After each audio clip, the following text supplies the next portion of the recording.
Halo, Assalamualaikum warahmatullahi wabarakatuh. Ini adalah video kedua ya, yaitu lanjutan dari yang pertama sebenarnya, dari What to Learn for Is. Nah, di sini Bapak sudah tampilkan kisi-kisi atau pointers untuk apa saja yang perlu kalian pelajari. Yang pertama untuk exam pointers yang not detail ya.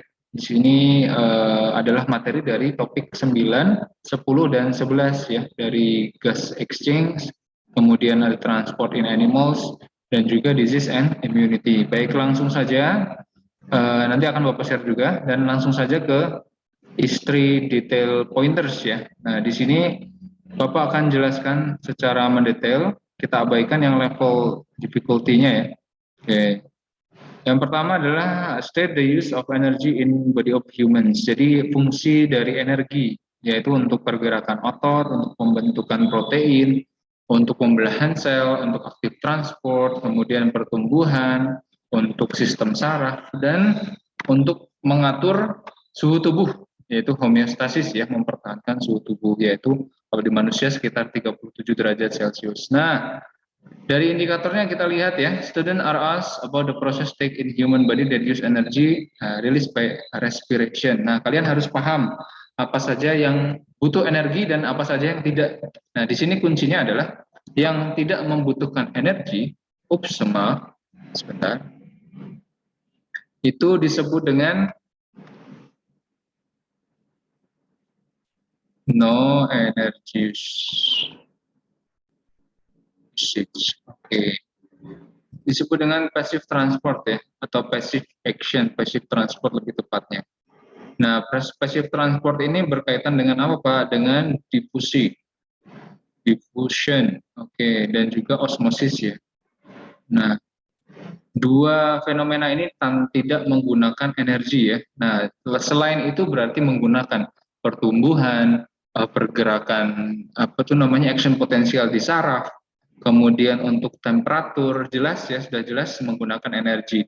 Nah, selain difusi dan osmosis menggunakan energi, jadi kalian harus paham bahwa difusi dan osmosis tidak menggunakan energi. Nah, contoh misalnya pernafasan, gas exchange yang terjadi di paru-paru itu butuh energi enggak?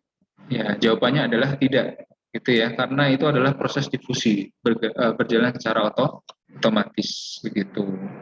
Jadi tidak butuh energi. Lanjut ya. Students are asked about uses of energy for maintaining constant body temperature. Students are asked about what happen during respiration in germinating seed ya. Kemungkinan ada dua soal di sini ya, karena ada dua indikator. Yang pertama adalah fungsi dari energi untuk maintain constant body temperature ya, seperti itu. Nah, kalian harus pahami. Tapi tetap ya, kalian pelajari bahwa energi itu untuk pergerakan otot, untuk sintesis protein ya, pembentukan enzim, hormon, dan seterusnya. Kemudian ada pembelahan sel, kemudian aktif transport, pertumbuhan, dan juga pergerakan nerve impulse, dan juga menjaga suhu tubuh agar tetap normal. Begitu. Kemudian untuk respiration and germinating seed atau beberapa hewan ya, or insect seperti ini. Karena ini berkaitan dengan respirometer. Respirometer. Di sini di buku kalian ada percobaan tentang respirometer, nanti kalian pelajari dan akan Bapak kasih tahu caranya pada di soal ya, di soal. Jadi kalian harus wajib mengerjakan soal dan melihat video Bapak tentang pembahasan soal. Itu kalau kalian ingin cari tahu lebih dulu, silakan cari tahu di buku Cambridge kalian. Oke. Selanjutnya, define aerobic respiration. Oke, student are asked definition. Definisi dari aerobik. Ingat ya, aerobik itu kuncinya adalah butuh oksigen. Udah, yaitu perombakan makanan atau nutrisi yang membutuhkan oksigen. Dan nutrisi di sini lebih dititik beratkan pada glukosa ya. Nah, karena glukosa itu mungkin suplai yang cukup banyak. Dan makanan pokok kita adalah sumber glukosa, betul ya? Sumber glukosa nasi itu isinya adalah zat pati ya, atau starch yang kalau dipecah dengan enzim kita akan menjadi glukosa. Tapi sebenarnya protein dan juga lemak itu juga bisa dimanfaatkan untuk respirasi. Jadi ketika glukosa habis, ya kan, glukosa yang di liver juga habis, bisa jadi protein dan lemak bahkan itu bisa ikut dipakai dalam proses respirasi. Yang berbahaya itu adalah protein, karena protein ini biasanya berasal dari otot. Begitu. Jadi ketika kita kerjanya berat, gitu kan ya, asupan glukosa ataupun fat itu harus lebih banyak. Begitu agar tubuh tidak memakan protein yang di dalam otot kita. Gitu. Next ya. State the balance chemical equation. Nah, seperti yang Bapak singgung di awal ya, bahwa ada kemungkinan, mohon maaf, chemical reaction ini akan keluar dan ditanya. Ya, dan bahkan kalian harus mungkin menyetarakan ya. Nah, ingat ya, hanya 6, triple six. 6 oksigen menghasilkan 6 karbon dioksida dan juga 6 air gitu ya. Ditambah di sini adalah ATP, yaitu energi yang diharapkan. Oke. Balance equation. Oke, lanjut ya. Investigate the uptake of oxygen by respiring organisms. Given the respirometer, see, student able to explain why water drop move toward arthropod. Oke, ini berkaitan dengan seperti ini ya. Ini mirip banget, mirip. Mau itu arthropod atau germinating seed atau hewan-hewan kecil lainnya itu sama. Penggunaan respirometer akan Bapak jelaskan di pembahasan soal. Jadi kalian harus habiskan semua videonya. Selanjutnya, given the table substance, ini berkaitan dengan state the word of equation anaerobic respiration in muscles, and the microorganism of yeast. Dan ini ada beberapa soal mungkin. Given the table of substance that produced by anaerobic in humans, which product during vigorous exercise. Nah, anaerobic di sini berkaitan dengan human dulu sepertinya. Oke ya, Bapak lihat tidak ada keterangan jumlah soal. Berkaitan dengan manusia, berarti manusia berkaitan dengan asam laktat gitu ya. Nah, ini jawabannya nih. Keluh banget. Bahwa asam laktat tanpa karbon dioksida, ingat ya, tanpa karbon dioksida. Students are asked which product during vigorous exercise. Tadi ya, hanya asam laktat. Dan kalian pelajari juga yang berkaitan dengan oksigen depth ya. Siapa tahu ini ditanya oksigen, yaitu hutang oksigen yang harus dilunasi ya kan setelah kita melakukan anaerobic respiration. Selanjutnya, state that anaerobic respiration release much less energy per glucose molecule than aerobic. Betul. Jadi sebenarnya kalau secara hitungan seperti ini. Aerobic respiration itu menghasilkan 32 ATP ya. 32 molekul ATP setiap kali respirasi, kurang lebih ya. Ini adalah perhitungan kasar. Kemudian untuk anaerobic respiration, tiap dia anaerobic respiration hanya menghasilkan berapa? Hanya 2 ATP. Jadi kalian bisa lihat ya perbandingannya antara 32 dan 2. Itu berapa kali lipat ya? 15 kali lipat. Lebih dikit lah ya. 15 kali lipat lebih dikit. Oke. Nah, tapi proses ini terjadi lebih cepat gitu ya.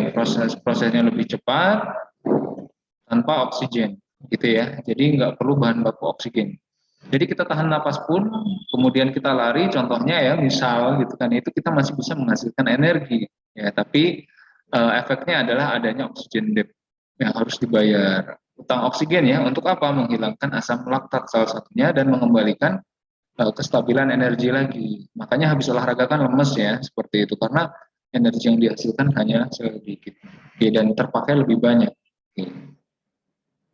Oke, Bapak lanjutkan.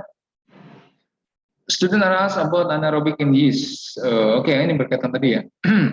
Student are asked about intermediate product of anaerobic respiration during vigorous exercise. Intermediate product. Mungkin kita fokus ke anaerobic in yeast ya. Anaerobic in yeast, ingat, menghasilkan apa? Etanol. Bukan asam laktat ya. Dan karbon dioksida. Diingat gue. Etanol dan karbon dioksida. Bukan asam laktat. Jadi si yeast ini bisa dalam tanda kutip memakan ya atau memanfaatkan si glukosa dibakar dalam proses respirasi untuk menghasilkan etanol dan karbon dioksida. Ini dimanfaatkan untuk roti ya, biasanya untuk bread making ya, Etanol ini bisa macam-macam ya, untuk beverage seringnya gitu kan ya, dan juga biofuel. Ya, campuran etanol dari yeast ini bisa dimanfaatkan untuk campuran bensin menjadi yang namanya biofuel. Oke, lanjut. Student asked interpretate gas exchange mechanism in LTOD. Ingat ya, mekanisme pertukaran gas itu hanya terjadi di alveolus, yaitu bagian terakhir ya, atau final destination-nya dari inspired air, dari udara yang kita hirup. Yaitu kenapa Pak kok bisa masuk ke alveoli? Karena ya kan konsentrasi oksigen yang kita hirup itu lebih banyak daripada yang ada di dalam kapiler.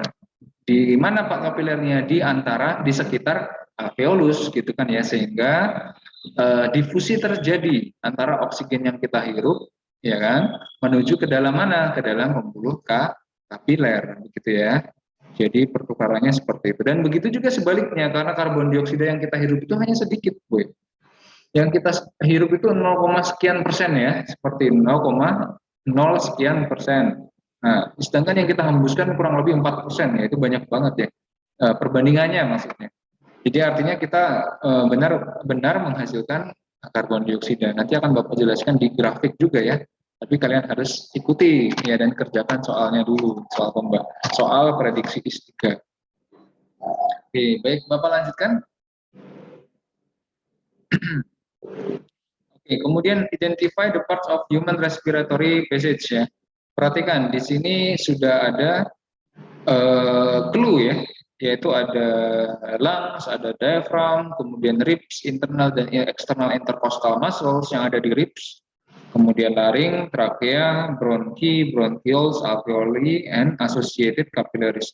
Silakan kalian pelajari semua ya, tidak perlu secara mendetail, tapi kalian paham perbedaan di antara mereka. Gitu ya, misalnya dari nose itu ada apa aja sih Pak?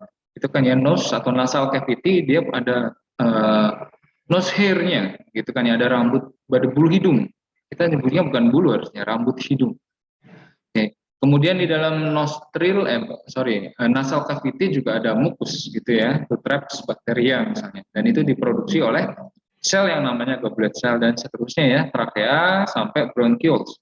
Sedangkan di alveolus itu tidak ada cilia gitu kan ya, dan juga tidak ada mucus gitu. Tapi ingat, alveolus tetap harus dikit moist atau lembab ya. Lembab di sini bukan paru-paru basah, bukan. Memang lembab yang wajar karena oksigen itu harus larut di dalam air dulu, baru dia bisa difusi ke kapileris. Kalau nggak bisa larut, ya kan, dia akan susah. Oke, baik, selanjutnya sudah breathing mechanism ya. Apa yang terjadi dengan intercostal muscle dan diaphragm nanti kalian bisa pelajari. Kemudian test of lime water between expired and inspired air. Lime water ini adalah indikator dari karbon dioksida, ya. Jadi lime water awalnya itu bening, kemudian ketika ditiup itu akan menjadi keruh, gitu ya. Nah, itu adalah indikator dari ada tidaknya karbon dioksida. Itu sama seperti pH test. Jadi pH test itu ketika warna aslinya hijau, gitu kan ya. Ketika dia terlalu asam, dia akan berubah menjadi kuning, gitu kan ya. Lebih kuning. Kalau misalnya basah akan menjadi biru, ke arah biru. Kayak kuning, oranye dan sebagainya, itu adalah pH test. Nah, jadi ada mungkin percobaannya seperti ini ya.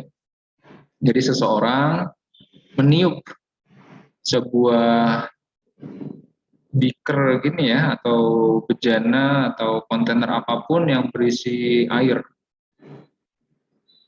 Nah, air dan juga ada lime waternya tentunya, kan tadi disebutkan air yang telah dimasukkan lime water. Asumsikan bentuknya warnanya juga seperti ini ya, diasumsikan. Kemudian anak ini meniup. Oke. Nah, sip. Dia meniup menggunakan mulutnya dong ya, seperti itu. Nah, kepalanya, ini rambutnya, oke, jelas ya bahwa ini adalah seorang manusia. Nah, sip. Nah, anak ini meniup, mengembuskan udara ya dengan menggunakan sedotan ini, masuk dan kemudian menghasilkan gelembung. Nah, harusnya gelembung-gelembung ini adalah berisi karbon dioksida gitu ya. Nah, untuk lime water dia warnanya akan menjadi keruh. Tadinya bening gitu kan ya. Keruh itu gimana, Pak? Kayak abu-abu, kayak warna kapur ya, seperti itu, putih. Nah, seperti itu keruh warnanya, bukan bening. Tadinya bening menjadi keruh. Nah, ini isinya lime water. Air kapur ya, atau gampangnya adalah air kapur, lime water. Gitu. Oke, ya, mungkin percobaannya akan seperti ini dan kalian harus mengidentifikasi kenapa bisa menjadi keruh. Misalnya keruh itu mungkin disebut dengan cloudy, misalnya cloudy, akibat dari karbon dioksida. Gitu ya. Selanjutnya kita udah selesai tentang respiration and gas exchange. Di pointer selanjutnya ada transport in animals. Oke ya, tadi udah Bapak jelaskan sedikit tentang double circulatory system. Kalian harus pahami tentang urutannya, please. Di sini kan ada ya identification tuh. Kalian harus harus diminta untuk mengidentifikasi apa diagram. Jadi ada gambar. Oke. Kemudian selain diagram, kalian menjelaskan juga ya statement describe the complete circuit. Oke. Complete circuit tahu ya dari jantung. Misalnya nih Bapak contohkan ya complete circuit itu dari jantung.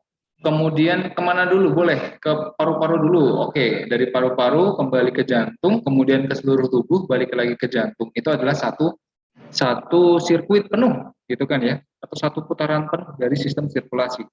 Nah, karena namanya juga double ya, double circulatory system ini artinya darah dalam satu sirkulasi penuh melalui jantung 2 kali. Nih, kita hitung ya. Oke, dari jantung dulu. Jantung belum dihitung ya. Oke, ke paru-paru, kemudian menuju ke jantung dulu. Oke, misalnya dari paru-paru darah menuju ke jantung, itu satu. Dari jantung ke seluruh tubuh. Ya, sebelum ke paru-paru, itu ke jantung dulu, ya kan, transit 2. Kemudian baru balik ke paru-paru lagi untuk diisi dan seterusnya. Beda dengan single circulation ya, contohnya di ikan. Kalau di ikan itu kan dari insang ya, dari lungs. Contohnya, oksigen yang diambil dari insang, kemudian ditukar di insang. Kemudian dari insang bukan kembali ke jantung dulu, tapi langsung ke seluruh tubuh, gitu ya, seluruh tubuh ikan. Kemudian setelah dari seluruh tubuh baru ke jantung. Kemudian dari jantung dipompa ke insang lagi, insang ke seluruh tubuh. Jadi hanya satu kali putaran, gitu ya, satu kali transit ke jantung. Sedangkan di mamalia, terutama kita, adalah 2. Oke, lanjut. Kemudian correct order of heartbeat ya, heartbeat. Ini insya Allah mudah. Heartbeat itu pasti atrium dulu kontraksi, kemudian ventricle, kemudian dia relaksasi. Ya, atrium kontraksi itu cirinya adalah, contohnya Bapak kasih contoh ya. Misalnya ini adalah gambar jantung kita. Nah, ketika atrium kontraksi, dia bentuknya seperti ini nih. Nah, ini contoh, ini jantung ya, ada 4 chamber. Nah, di sini kontraksi kan ya, ini atriumnya kontraksi, ini atrium, ini right atrium, right ventricle, ini left ya, left atrium, kemudian left ventricle. Ya, atrium kontraksi. Oke, ini adalah kontraksi dari atrium. Oke. Selanjutnya, ini proses selanjutnya, ini urut prosesnya. Setelah si atriumnya kontraksi, gantian nih, ya kan, si ventricle-nya kontraksi. Nah, seperti ini. Ketika si ventricle-nya kontraksi, yang terjadi adalah darah dipompa keluar dari jantung ya. Ini right ventricle, ini left ventricle. Oh, mohon maaf. Kemudian setelah dia kontraksi, kemudian dia kembali dua-duanya relaksasi ya. Baik itu right atrium maupun ventricle. Oke, seperti ini kontrak. Atrium kontrak, kalau yang ini ventricle kontrak. Oke, sedangkan kalau yang ini relax semua. Kontraksi itu gimana sih Pak? Kayak kalian misalnya bicep ya, bicep di apa tuh? Kalian pamerkan misalnya. Itu disebutkan kontraksi adalah ketika otot memendek, namanya kontraksi. Ya, gitu, memendek sehingga dia mengeras ya, menguat. Nah, karena ini adalah untuk memompa darah, jadi dia harus kontraksi agar supaya darahnya bisa terpompa. Jadi urutannya seperti itu ya. Kontraksi atrium, kontraksi ventricle, dan relaksasi. Dan kemudian kembali lagi. Atrium kontraksi, ventricle kontraksi, dan relaksasi. Dan ingat, di dalam ini ada darah ya, ada darah. Jadi ketika relaksasi darahnya masuk nih. Ketika relaksasi darahnya masuk ke jantung, yaitu ke atrium. Nah, kemudian ketika atrium kontraksi, darahnya bergerak dari atrium ke ventricle. Nah, ketika ventricle-nya kontraksi, berarti darah bergerak dari ventricle ke pembuluh darah, gitu ya. Kalau right atrium, kalau bagian right side of heart itu ada namanya pulmonary artery, sedangkan left side of heart itu ada namanya aorta. Itu dua-duanya adalah jalan keluar darah dari jantung menuju ke organ lain, gitu. Oke, dipelajari tolong. Selanjutnya, student aras, maaf, identify part of mammalian heart ya. Jadi kalian harus benar-benar belajar tentang mammalian heart. Ups, sepertinya terlempar entah kemana. Oke. Oke. Baik. Kemudian ini able to relative thickness of the heart chamber. Oke, jantung sebelah kiri bagian ventricle itu lebih tebal. Kenapa Pak yang kiri ventricle lebih tebal? Karena jantung bagian kiri itu akan memompa darah ke seluruh tubuh. Jadi otot yang lebih kuat otomatis lebih tebal, betul ya? Oke, karena tekanan otot itu berpengaruh terhadap ukuran otot itu sendiri, kekuatan otot maksudnya seperti itu. Jadi yang tebal itu untuk menahan tekanan yang kuat dan menghasilkan dan menahan tekanan yang kuat, ya kan? Seperti itu. Selanjutnya physical activity, ya jelas ya, kalau olahraga tekanan apa tuh detak jantung akan meningkat, heartbeatnya akan increase. Nanti kalian akan dikasih grafik, nanti akan Bapak jelaskan juga di soal.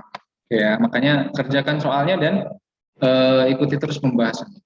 Student are able to determine characters of blood vessels and roles of blood vessels. Nah, ada 3 ya, arteri, vein, dan juga capillaries. Tadi udah Bapak jelaskan, silahkan dipelajari. Student are able to state the roles of blood cells and determine the blood cells based on their structure. Udah Bapak jelaskan juga tadi ya di video pertama. Oke. Student are able to determine blood cells based on their structure. Oke. Kemudian as to identify the feature of a pathogen. Oke. Ciri-ciri dari patogen, bakteri, virus, dan sebagainya. Nah, mungkin kalian bisa mengidentifikasi penyakit dengan penyebab dan penyebabnya ya, tadi patogennya. Misalnya influenza apa Pak? Ada virus influenza namanya. Kemudian kalau polio apa Pak? Itu virus juga polio. Nah, kalau misalnya tipes gimana Pak? Nah, itu baru bakteri. Terus kemudian malaria gimana Pak? Itu protista, namanya plasmodium, gitu kan ya. Terus kemudian apalagi ya, demam berdarah gimana Pak? Ada dengue virus. Kalian harus pelajari yang ada di buku tadi gitu ya. Kalau kolera gimana Pak? Kolera itu adalah bakteri gitu kan ya, yang dibawa oleh lalat dari makanan ya, dari makanan yang infeksi biasanya dan seterusnya. Kalau AIDS gimana? Itu virus ya yang bersaluran dengan daerah kontak, yang tersalurkan dengan daerah kontak. Oke. Nah, ini berkaitan juga ya dengan yang kedua, ini berkaitan banget. Jadi kalian harus paham. Misalnya non transmissible disease itu apa Pak?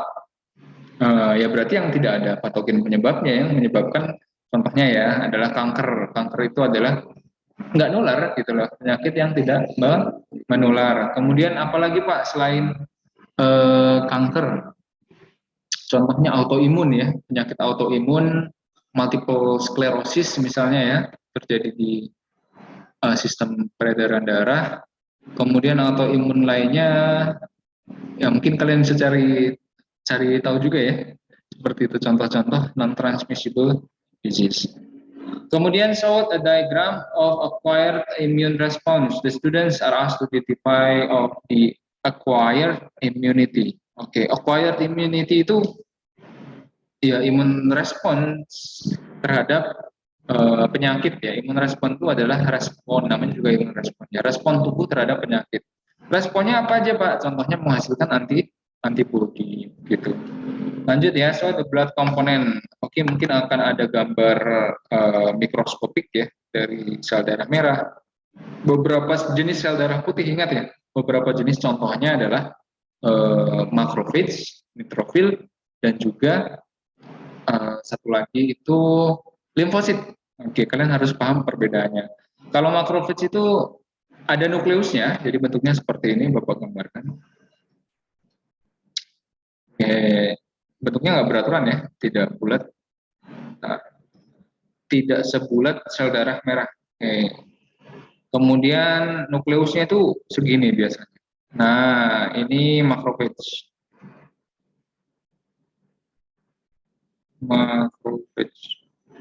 Oke. Terus kemudian ada temannya si makrofage, yaitu neutrofil, yang nukleus dia itu paling aneh. Jadi nukleusnya itu kayak terbagi menjadi 3, terpartisi. Nah, bentuknya seperti ini dan kadang ada granulnya, ada pentol-pentolnya. Karena isinya adalah lysosome. Ini adalah neutrofil. Nah, sedangkan kalau limfosit dia cenderung penuh ya nukleusnya seperti ini.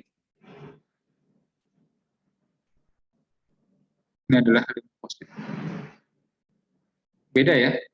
Jadi kalau makrofage itu mirip seperti ginjal, katanya nukleusnya seperti itu dan hanya memenuhi setengah dari total tubuhnya. Kemudian neutrofil itu nukleusnya kayak terpartisi, terbagi menjadi 3, tapi padahal itu nyambung ya, seperti itu.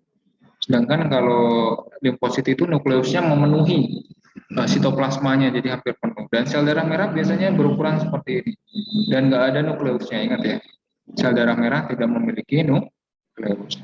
Kemudian trombosit juga kadang ada muncul, tapi sangat kecil sekali dan ada kemungkinan tidak nampak ya, hampir tidak nampak. Kalau nampak pun hanya seperti partikel-partikel kecil gitu ya di antara makrofage, di antara white blood cell dan juga red blood cell. Dan yang paling banyak jelas adalah red blood cell.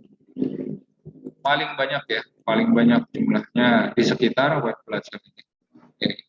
Ini maksud gambar seperti cek kebalik ini, Bapak menandakan bahwa sel darah merah itu bentuknya seperti piringan ya, kayak tapi agak gemuk kayak donat tapi nggak bolong tengahnya gitu. Jadi kalau dilihat dari samping dia bentuknya seperti ini. Nah, dia cekung di bagian tengah. Ya, ini dilihat dari samping red blood cell. Oke, selanjutnya are to identify the type of body defenses against pathogen ya. Yang tadi ada physical, kemudian chemical, kemudian ada cell ya. Oke, plus adaptive immunity. Dipelajari boy. Ya, physical ini tadi apa? Kulit ya, skin, kemudian ada hairs, gitu lah Bapak sebut hairs. Kemudian cilia juga ya, microvilli, cilia, cilia. Kemudian untuk chemical ini adalah mukus, contohnya mukus, hydrochloric acid atau stomach acid. Kemudian sel ini contohnya tadi ada phagocyte. Nah, kalau adaptive immunity itu limfosit. Dan ingat, physical, chemical, dan cell ini adalah first line dan second line defense ya, yaitu masuk dalam kategori innate immunity. Begitu ya. Kemudian selanjutnya ini yang learning objective terakhir ini berkaitan dengan yang atas ya. Bagaimana transmission of disease itu tersalurkan. Kemudian ada importance of hygienic food preparation, good personal hygiene, waste disposal, and sewage treatment ya. Ini untuk kalian menjaga tubuh dengan baik. Dan ada kemungkinan ini muncul di esai. Mungkin ya, kalian bisa karang-karang sendiri ya nanti atau tambahkan hal-hal yang kalian ketahui ya kan. Untuk yang berkaitan dengan how to prevent disease. Gitu kan ya, seperti itu. Oke, mungkin itu ya tentang video kali ini dan semoga kalian bisa pahami dan pelajari untuk persiapan S3 nanti. Jika ada pertanyaan bisa kontak Pak Ridho. Terima kasih. Assalamualaikum warahmatullahi wabarakatuh. Bye-bye.